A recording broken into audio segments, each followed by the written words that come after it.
Assalamualaikum warahmatullahi wabarakatuh. Sahabat keluarga, sayang keluarga dimanapun saling menjaga. Kita berjumpa kembali dengan podcast Saga yang kali ini membawakan tema pentingnya digital mindset untuk literasi digital anak dan remaja. Sahabat keluarga, akhir-akhir ini kita semua tentunya sudah tidak asing lagi dengan aktivitas digital baik yang dilakukan oleh orang tua, oleh anak dan oleh seluruh anggota keluarga.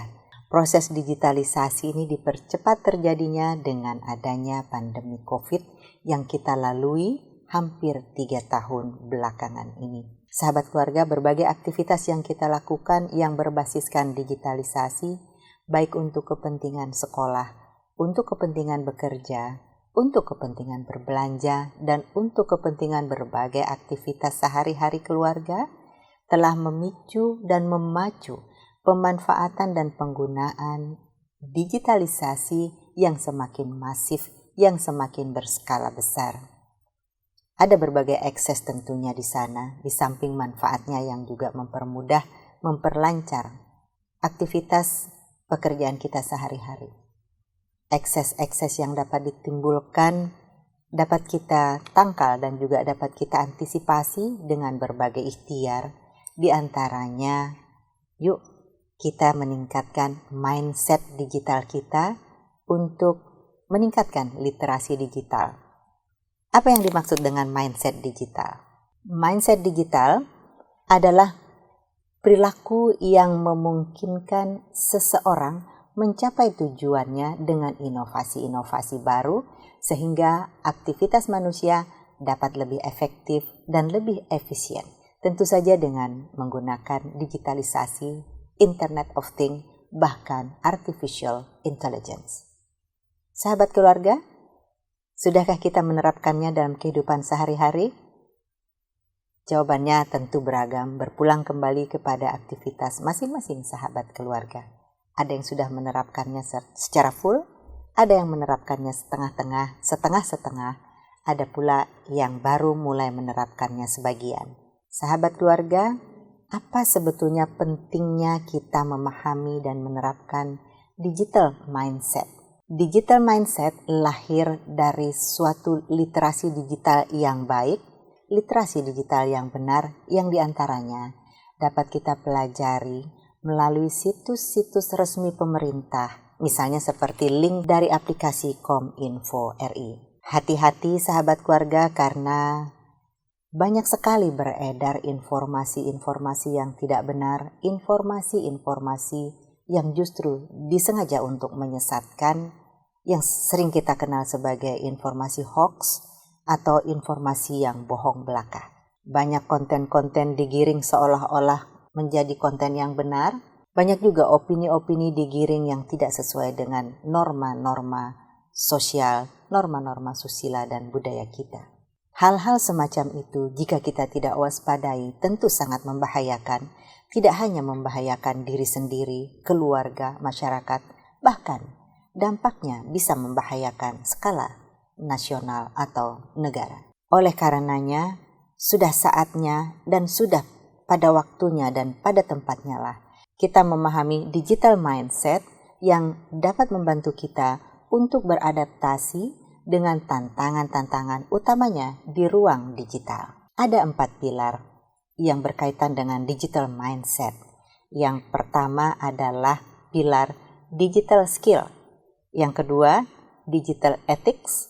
Yang ketiga, digital safety. Dan yang keempat adalah digital culture. Itu pun kita bisa pelajari di berbagai situs-situs resmi seperti pada link yang tertayang di layar sebagai berikut. Apa yang dimaksud dengan digital skill? Skill adalah kemampuan, digital ya digital. Jadi kemampuan digital.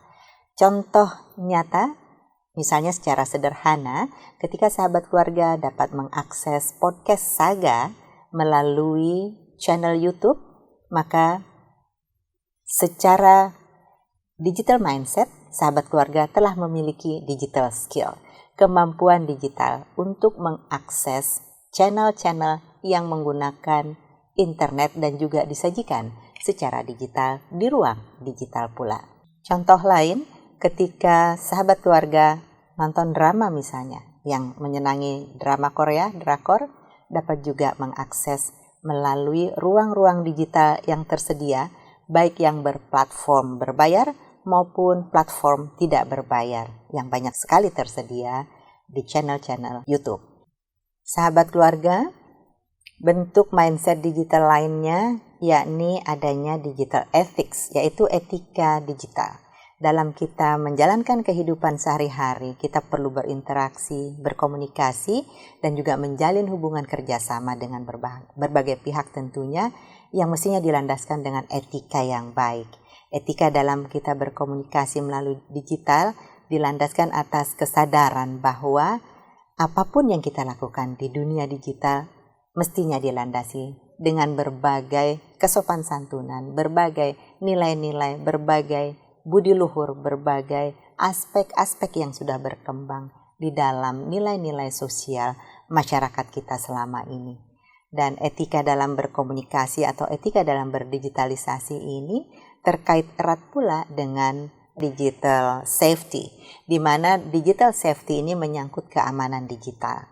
Jadi ketika kita melakukan berbagai aktivitas digital, kita mesti sudah bisa memisahkan atau memilah-milah atau menilai mana hal-hal yang baik, mana hal-hal yang tidak baik, mana hal-hal yang benar, dan mana hal-hal yang tidak benar. Contoh, misalnya ketika di dunia digital terdapat konten-konten yang sangat tidak baik, konten-konten yang provokatif, yang mengajak kepada tindakan-tindakan yang tidak baik, merusak, merugikan orang lain, merugikan pihak lain, juga memalukan pihak orang lain atau menjatuhkan pihak-pihak tertentu, tentu hal ini tidak sesuai dengan etika yang kita maksudkan dalam konteks digital mindset ini. Etika lain yang perlu dikembangkan adalah ketika kita berdigitalisasi, tentu kita juga berharap bahwa semua pihak yang masuk di dalam proses itu semuanya mendapatkan keuntungan, semuanya mendapatkan manfaat yang equal, manfaat yang baik, manfaat yang sama, tidak ada yang terugikan, tidak ada pihak-pihak yang tersingkirkan, terugikan atau termarginalkan. Semuanya mendapatkan manfaat yang setara, yang seimbang. Nah, hal ini pula berkaitan dengan yang tadi saya sebutkan sebagai digital safety, keamanan berdigital. Hati-hati ketika kita melakukan aktivitas di ruang digital, ketika kemudian ada pihak-pihak yang menawarkan hal-hal yang sepertinya mudah, sepertinya indah, sepertinya menyenangkan, menguntungkan. Contoh diantaranya biasanya penawaran lapangan kerja dengan gaji tinggi, dengan pekerjaan yang gampang saja. Ataupun satu usaha dengan return atau pendapatan yang menggiurkan. Dan pekerjaannya pun tidak sulit. Ada lagi juga di samping itu hal-hal yang berkaitan dengan misalnya bisnis, lalu arisan, lalu kemudian hal-hal lain yang sepertinya tampak mudah, tampak indah. Hati-hati kalau sudah demikian. Kita harus waspada apabila kemudian diikuti iming-iming yang tadi sepertinya indah ini diikuti dengan permintaan-permintaan. Nah, permintaan-permintaan ini biasanya dimulai dari identitas diri, baik nama, kemudian NIK, KTP, alamat, foto. Hati-hati, apalagi kemudian kalau foto itu dengan pose-pose tertentu yang tidak sesuai dengan etika, tidak sesuai dengan norma-norma susila kita. Ini yang disebut dengan digital safety. Apalagi ketika meminta password tertentu, apakah itu password digital kita, aset digital kita berupa media sosial kita, atau password perbankan, banking, account kita. Hati-hati kalau sudah demikian, jangan sekali-sekali kita mudah untuk terprovokasi atau memberikan data-data yang sangat pribadi tersebut. Sahabat keluarga, pilar yang keempat dari digital mindset ini adalah digital culture, budaya digital. Sebagaimana juga aktivitas dalam dunia perkantoran ada dikenal adanya corporate culture, atau budaya kerja, maka di dalam dunia digital pun dikenal adanya digital culture. Nah, budaya digital ini mestinya dikembangkan dengan platform yang serupa juga dengan platform budaya kerja yang kita lakukan di dunia nyata. Misalnya adanya nilai-nilai integritas, nilai-nilai kejujuran, kemudian keunggulan, kompetensi, dan berbagai nilai-nilai positif lainnya yang mesti juga dikembangkan di dalam digital culture ini.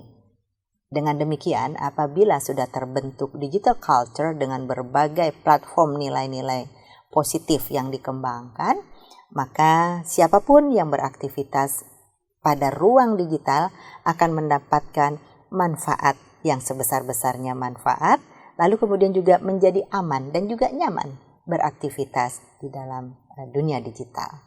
Sahabat keluarga, apakah kita semua ingin aman dan ingin nyaman dalam melakukan aktivitas kita sehari-hari di dunia digital atau di ruang digital? Tidak terbantahkan lagi bahwa eranya sudah era digital. Mau tidak mau, suka tidak suka, kita semua harus mempelajari literasi digital agar kita tidak ketinggalan, agar kita juga bisa menjadi barisan dan juga masuk ke dalam gerbong digital mindset dengan 4 pilarnya tersebut, agar kita tidak tersesat di dunia digital.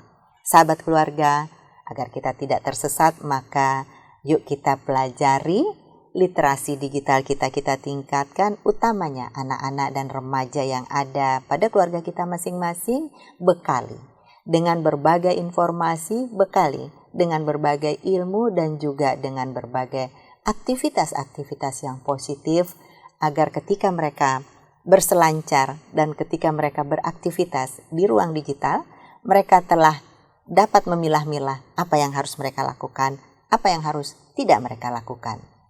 Sahabat keluarga, tidak terbantahkan lagi bahwa anak-anak, remaja, dan juga bahkan orang tua dan seluruh anggota keluarga, semuanya sudah sangat tergantung dengan aktivitas yang berbasiskan digital. Yang awalnya kita berbelanja sayur itu bisa langsung ke tukang sayur keliling ataupun ke pasar-pasar tradisional, maka sekarang ini sudah sangat dinyamankan dan juga sudah menjadi ketergantungan untuk berbelanja secara online.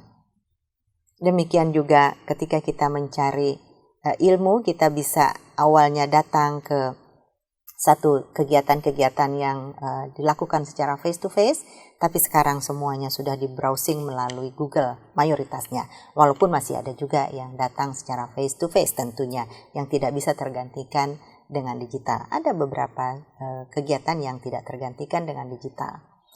Nah, sahabat keluarga, melalui podcast kali ini kami ingin mengingatkan kembali, silahkan untuk beraktivitas di dunia digital. Silahkan kita untuk terus mengembangkan diri, bahkan kita menjadi pelaku, creator di dunia digital, tapi jadilah pelaku atau creator atau apapun di dunia digital yang bertanggung jawab. Bertanggung jawab untuk diri sendiri, bertanggung jawab untuk keluarga, bertanggung jawab untuk orang lain, bertanggung jawab untuk bangsa dan negara tentunya. Kita harus memilah konten-konten, memilih dan memilah cara-cara yang sesuai dengan 4 pilar mindset digital tadi, yakni yang pertama, digital skill-nya kita tingkatkan. Ya, kita sendiri meningkatkan skill kita, juga kita meningkatkan skill orang lain agar tidak tertinggal dan juga agar tidak tersesat di dunia digital. Kemudian digital ethics kita tegakkan, digital safety kita mantapkan, dan akhirnya yuk bareng-bareng kita wujudkan digital culture yang positif, yang baik, yang produktif, konstruktif, dan juga dapat bermanfaat untuk meningkatkan martabat diri, keluarga, dan bangsa. Sahabat keluarga, tidak sedikit kasus-kasus anak dan remaja yang berputus asa karena berselancar dengan tidak bijaksana di ruang-ruang digital, senantiasa membanding-bandingkan dirinya dengan diri teman-temannya, teman-teman sekolahnya, teman kuliahnya, yang mereka lihat paparannya atau mereka lihat tampilan-tampilannya di dunia digital yang demikian gemerlap, bermewah-mewah, dan seterusnya. Ukurannya bukan bermewah-mewahan, ukurannya bukan nampang dengan foto-foto yang sepertinya dilengkapi dengan berbagai benda keduniawian. Namun bekalilah putra-putri, anak dan remaja kita dengan pemahaman bahwa diri kita mesti kita bandingkan dengan diri kita lagi sendiri. Jangan membandingkan dengan orang lain. Ketika kemarin kita belum bisa melaksanakan aktivitas produktif dan sekarang kita sudah memiliki kegiatan produktif, walaupun baru memulai, maka itu hal yang patut disyukuri. Bandingkan kita hari ini dengan hari kemarin. Jika ada kemajuan, syukuri. Jika belum ada kemajuan, yuk bangkit terus berusaha. Anak dan remaja jika masih memiliki sifat jiwa yang labil, ini tentu hati-hati untuk berselancar sendirian di ruang digital. Jangan biarkan mereka berselancar di dunia digital sendirian. Berikan pendampingan, berikan pemahaman bahwa diri kita, ya diri kita. Jadilah diri sendiri yang kokoh, diri sendiri yang memiliki pendirian, diri sendiri yang juga memiliki perencanaan-perencanaan ke depan.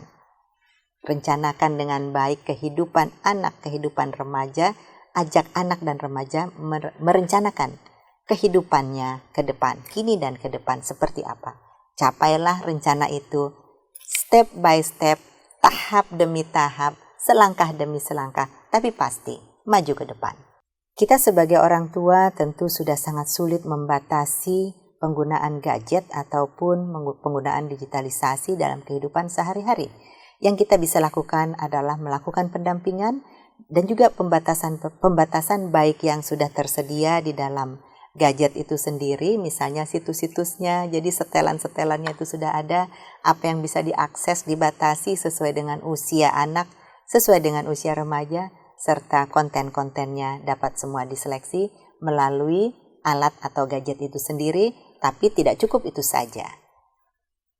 Mindset ataupun karakter anak ini perlu dikuatkan, perlu dibekali dengan nilai-nilai, norma-norma yang kita kembangkan, utamanya dari aktivitas kita di rumah tangga atau di keluarga kita masing-masing, yang dilandaskan atas nilai-nilai agama, nilai-nilai susila, nilai-nilai sosial budaya yang baik, yang unggul, yang luhur, yang kita kembangkan di kehidupan kita sehari-hari.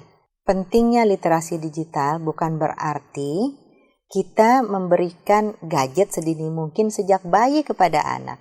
Ada usia-usia tertentu yang memang sudah layak untuk diberikan gadget. Yang ini referensinya tentu sangat beragam, tergantung dari keluarga masing-masing. Semakin usianya semakin banyak, semakin tinggi usia baru diberikan gadget, ini tentunya semakin baik. Artinya interaksi langsung yang diciptakan di dalam sebuah keluarga ini akan semakin intensif. Orang tua dengan anak, anak sesama anak, siblingsnya, saudaranya, terus berinteraksi, berkomunikasi secara langsung, tidak melalui gadget. Salah satu indikasinya itu tadi. Semakin belia, semakin usianya muda, diberikan gadget, ini cenderung untuk tidak baik. Tapi sebaliknya, semakin usianya semakin banyak, semakin besar, baru diberikan gadget, itu insya Allah kehidupan keluarga itu justru insya Allah akan menjadi lebih baik karena aktivitas kesehariannya dilakukan dengan berinteraksi secara langsung. Tidak tergantikan hal ini melalui gadget. Suasana keakraban, suasana kasih sayang, saling memberikan perhatian, saling memberikan pujian, kemudian komunikasi apa yang terjadi sehari-hari pada lingkungan di luar rumah, katakanlah sekolah, ataupun di lingkungan klub-klub olahraga yang diikuti, klub-klub kesenian yang diikuti.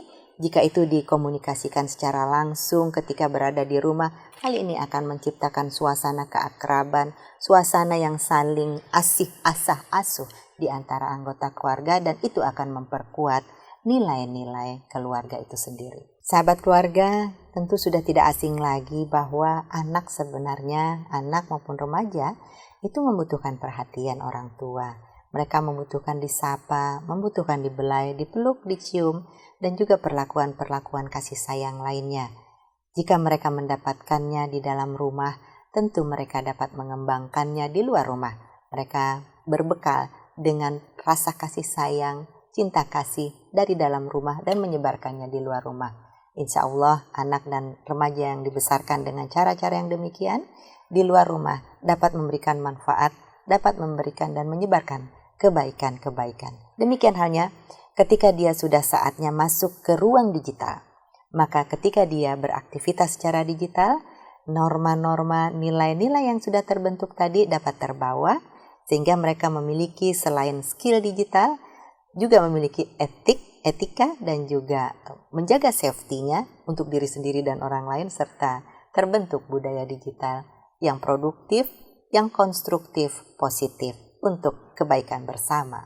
Sahabat keluarga, pembahasan tentang literasi digital dan digital mindset tidak terbatas untuk anak dan remaja saja. Siapapun kita, ketika kita bekerja selaku ASN, maka 4 pilar digital ini pun perlu untuk kita kembangkan. Ketika kita bekerja beraktivitas dalam dunia usaha, jual beli, perdagangan, ataupun aktivitas-aktivitas lainnya, maka 4 pilar mindset digital ini pun perlu kita kembangkan. Tidak hanya melulu untuk anak dan remaja kita, semua orang yang terlibat dalam ruang-ruang digital perlu mengembangkan digital mindset yang 4 pilar tadi. Sahabat keluarga, demikian yang dapat kami sampaikan melalui podcast Saga kali ini. Mudah-mudahan memberikan manfaat. Jangan lupa share ke sebanyak mungkin sahabat keluarga lainnya agar mendapat manfaat. Komen, like, dan juga pencet tombol merahnya subscribe. Terima kasih, sampai jumpa. Assalamualaikum.